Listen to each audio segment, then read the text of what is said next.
John found himself alone in the heart of the Sentinel Oak, separated from his friends in the midst of a fierce battle with the monstrous Serpent of Shadows. He knew he couldn't leave them behind, and a fierce determination burned within him. He had to find a way to reunite with his friends and continue their quest for home.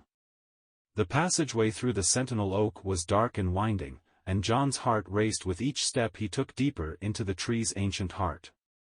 The air grew colder, and the shadows seemed to close in around him. It was as if the Sentinel Oak itself was testing his resolve, challenging him to prove his worth. As he ventured further into the labyrinthine depths of the tree, John's mind raced. He knew that time was of the essence, and he needed to find a way to help his friends and defeat the Serpent of Shadows. He couldn't allow this terrifying creature to stand in the way of their journey home.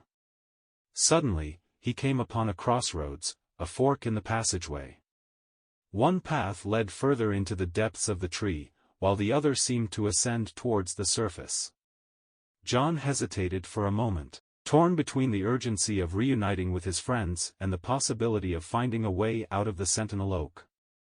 With a deep breath, he chose the path that led upwards, towards the surface.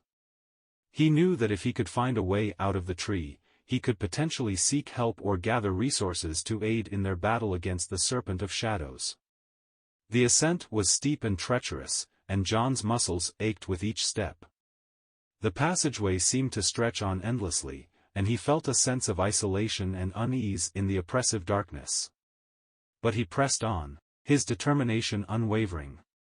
After what felt like hours, he finally emerged from the depths of the Sentinel Oak. He found himself in a small clearing, bathed in the soft glow of moonlight.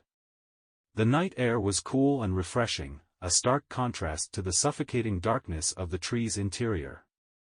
As he took in his surroundings, John realized that he was still deep within the enchanted grove.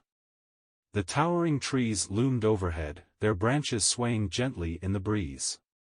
The enchanting sounds of the forest filled the air, the chirping of unseen creatures, the rustling of leaves, and the soft murmur of a nearby stream. Despite his isolation, John couldn't help but feel a sense of awe and wonder at the beauty of this world. It was a stark reminder of the incredible journey he had embarked upon and the remarkable friends he had made along the way. But he knew he couldn't linger. He had to find a way to reunite with Lyriel, Lumina, and Thistlewind and continue their quest for home. The battle with the Serpent of Shadows was far from over, and they needed to be together to stand a chance against the monstrous creature.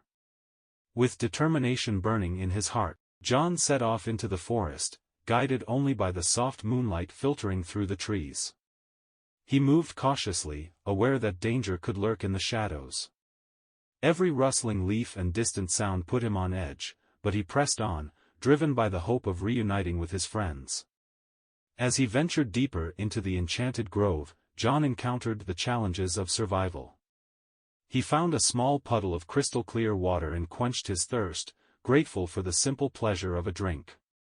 He spotted little purple mushrooms growing beneath the ferns and decided to try them. They were surprisingly delicious and provided nourishment for his journey. The forest was teeming with life, and John had to remain vigilant. The night brought new challenges. The temperature dropped, and John had to find shelter among the gnarled roots of a massive tree. He curled up, using the mossy ground as a makeshift bed, and listened to the sounds of the enchanted grove at night, the hooting of owls, the chirping of crickets, and the soft rustling of creatures in the underbrush. But it was during one of those nights that John heard something that piqued his curiosity. Voices, deep and loud, echoed through the air, carried on the night breeze. They seemed to be coming from deeper within the forest. With a sense of anticipation, John moved closer to the source of the voices, his heart pounding with fear and curiosity. He moved silently through the woods, guided by the echoing voices that seemed to grow stronger with each step. As he ventured deeper into the forest, the voices became clearer, and John could make out distinct words and phrases, none of them friendly. Though fear gnawed at him, John knew he had no choice but to follow the voices. His friends were in danger, and the answers he sought might lie with whoever or whatever was producing those ominous sounds. As he approached the clearing the voices were coming from, he could see a fire and 4 large beasts, standing on 2 legs and dressed like soldiers. Suddenly John is grabbed from behind and lifted into the air.